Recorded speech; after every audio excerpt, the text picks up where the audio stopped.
Hey everyone, this is Phil, and in today's video, we're going to be looking at some gameplay footage from last year. I've selected two clips that showcase the application of some of the concepts that we talk about really consistently in our podcast and in our content. One being the importance of good communication with your teammates, and the other being movement on the airsoft field. So hopefully you can watch along with me and enjoy the gameplay, but also see those concepts being put into practice. So let's get to it.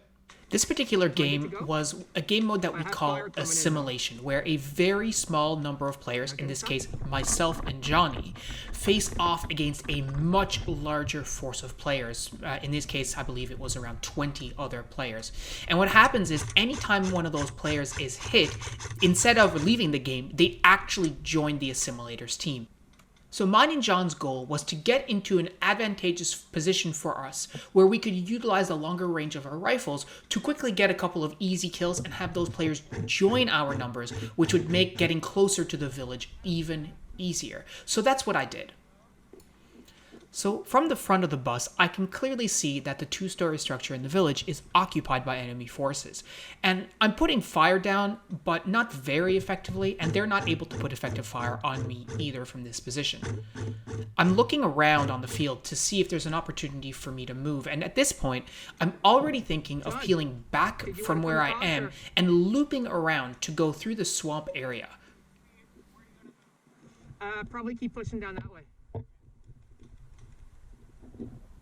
So at this point, I've made the decision that I want to keep going through the swamp, and I'm asking John to see if he wants to come along with me. But John already has other plans to try and push the front corner of the village instead. So I relocate to another piece of cover, and from this position, I'm really relying on my camouflage and my scrim to try and conceal me a little bit in this foliage.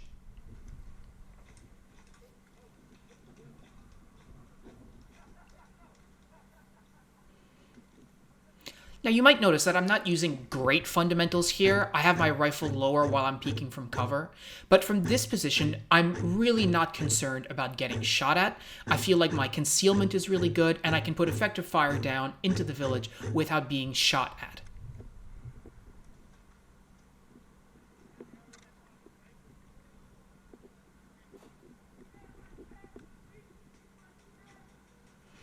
I can also clearly hear John talking to me and shouting positions to me and the rest of the teammates at this point because we've hit a couple of people, which is helping me coordinate and plan in my mind. And I know that in this position, I'm still completely safe, or relatively safe.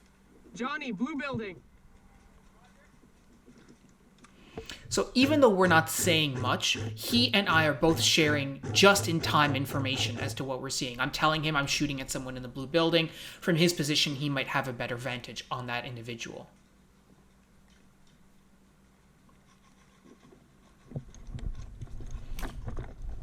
So at this point, I decide to peel back through what we call the swamp area. It has some really good cover to assault the village from the side. And as you can see, there's some boardwalks and stuff, and you can see it's all wet and swampy, which is why we call it the swamp.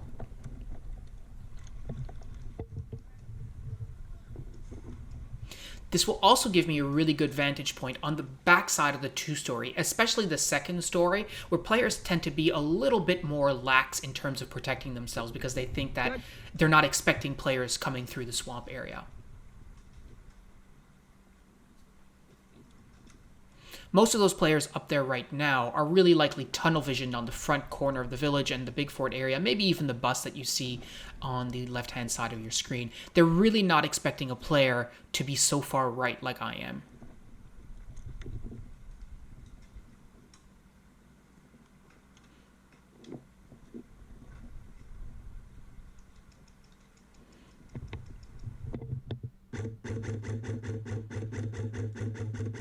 So you've just seen two players just sort of walking casually on the backside of that building because they don't know that I'm in this position. I shot at them. I don't think I hit anyone at this point. I decided I'm going to move a little bit closer to make sure my shots actually hit. And as you can see, it doesn't take long.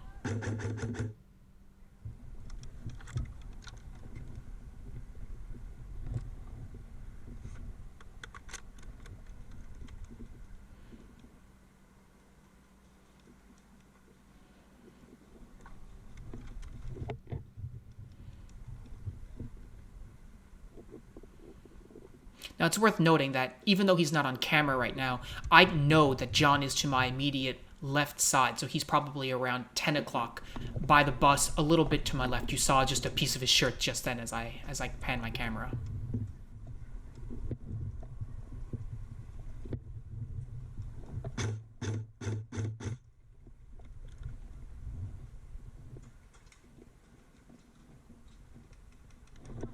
Yeah. So again, you can see player just standing right in the open at the top of the two-story.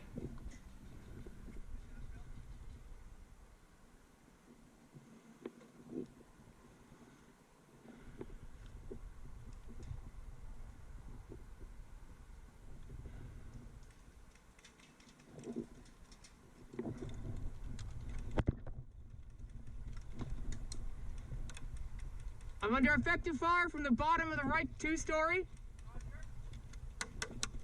Oh, he's using a piece of plywood as a shield. Yeah.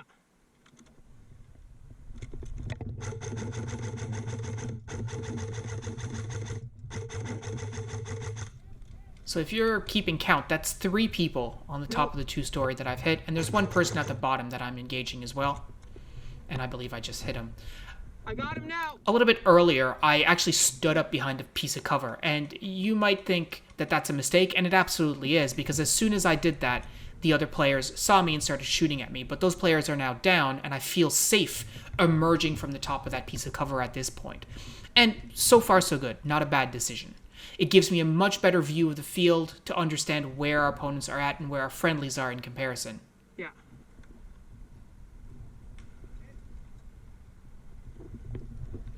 I decided I'm going to move even closer through the brush and get into a closer position. Again, relying on my camouflage to conceal me. But I'm spotted basically immediately by someone inside the two-story, and I take cover and lay flat in the shrub. Right side window, bottom.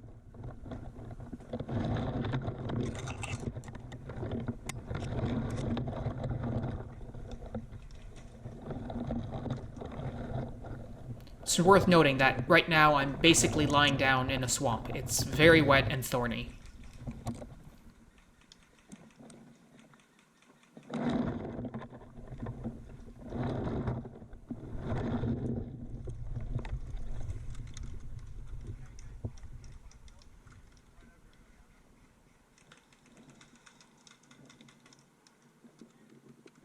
Okay.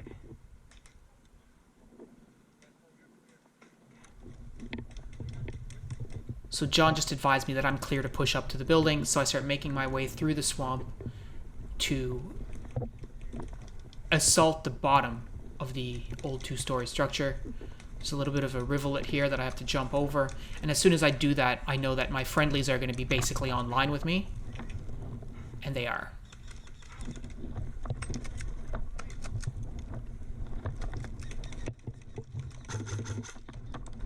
There I spotted someone at the back of the field, so I'm coming around the corner and I'm expecting them to be much closer. So I break out my sidearm. They're not there. And I go back to my rifle.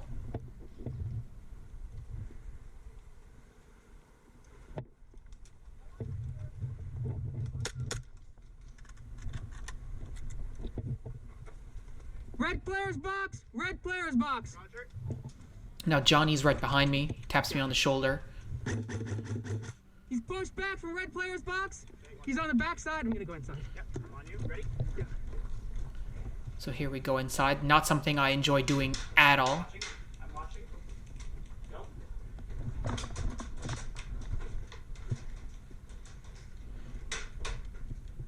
Bob? What's essential here is that John is telling me everything he's doing, everything he's saying. That gives me the confidence that I need to keep moving through the building. Left. That's right. Red's clear. Roger. How do we want to do this? He's in the church. Middle church inside. Okay. There's someone on the back side of the field.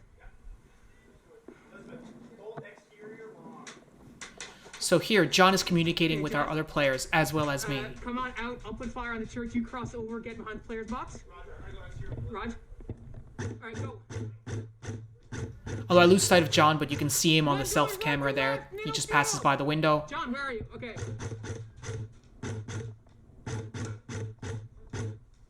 And we start putting pressure. Come on, John.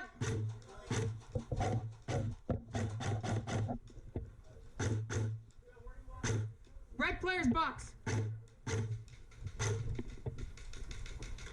Okay, you're good, John. So at this point, most of our Inside middle, team inside decides church. to join the fight, and John is now supported by about another 12 people in his push. So at this point, I no longer feel that I'm in any sort of risk, and the game is essentially over. We're chasing one, maybe two people down towards the end of the field.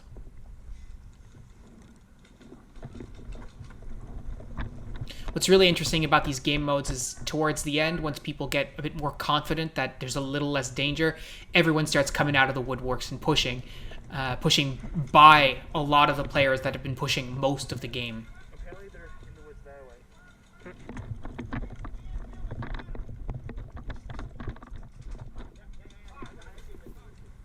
At this point, we've got Jason and we've got Johnny. And that's game. So a really good example of communication and coordination, especially towards the end, where Johnny and I started pushing through that building and coordinating our movements to make sure that we weren't losing sight of what was going on, losing sight of each other, and focused on getting to the objective.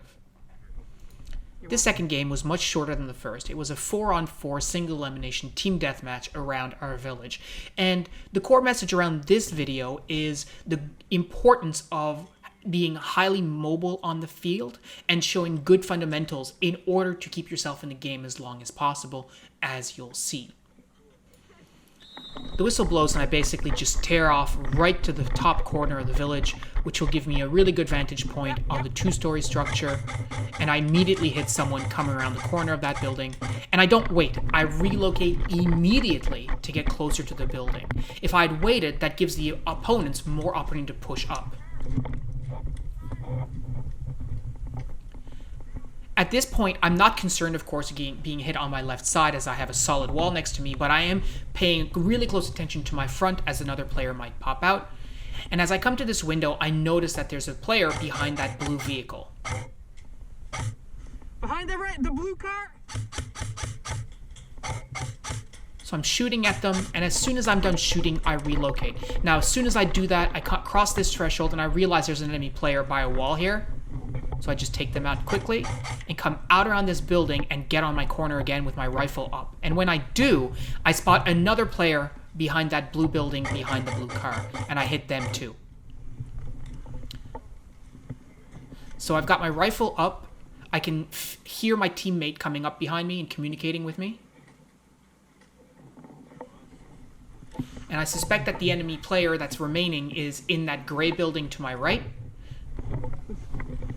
So I inform the two players that are behind me. And this one in front of us here. Now this young kid comes out, spots a player, and immediately turns back. And when he does that, I start laying down fire until he gets in cover so that I can peel back and get to cover myself. He's behind the corner building. Turns out I hit him, and that's the end of that game. Couple of instructive moments in this clip that I want to go back to. The first is that as soon as I hit that player at the start of the game, I immediately move. I have to make use of the cover fire I've provided for myself to actually move up on the field. I could certainly ask one of my teammates to help me out, but in this case, the time and the moment is right for me to move immediately. The second thing is that when I'm shooting at my opponent and I don't necessarily know who's behind me exactly, I'm still communicating and I'm telling people on my team what exactly I'm shooting at. On a field of this size, it's unlikely that other players aren't going to hear my airsoft gun firing. Thirdly, it's hard to overestimate how useful it is to keep your barrel up when you're coming out of cover. I know I haven't necessarily always shown the best fundamentals in the previous video, but in this case you can see that the only reason I was able to hit that player was because when I came out with my rifle up, I momentarily saw enough of them to get a shot on target. If I had had to wait, it's very likely that they would have been able to get in cover and avoid my BBs altogether. Finally, you can see how that little kid comes out of cover to try and attack that building where we think the other player is. And he sees the other player's barrel, gets spooked, turns around, and comes back. And really, that's not what you want to do. I mean, in his position, he could have just kept running towards that building and taken cover, and it's unlikely that player would have been able to hit him. But that said, my reaction in that situation is to immediately lay down fire, to keep that person suppressed, to enable that player to come and get back into cover before I get back into cover myself, and it's going to help you stay in the game longer. Hopefully you found this video helpful and it encourages you to work on your team's communication and movement on the airsoft field. If you like what you see, make sure to subscribe and join us on Discord. Thank you so much for watching, and we'll see you next time.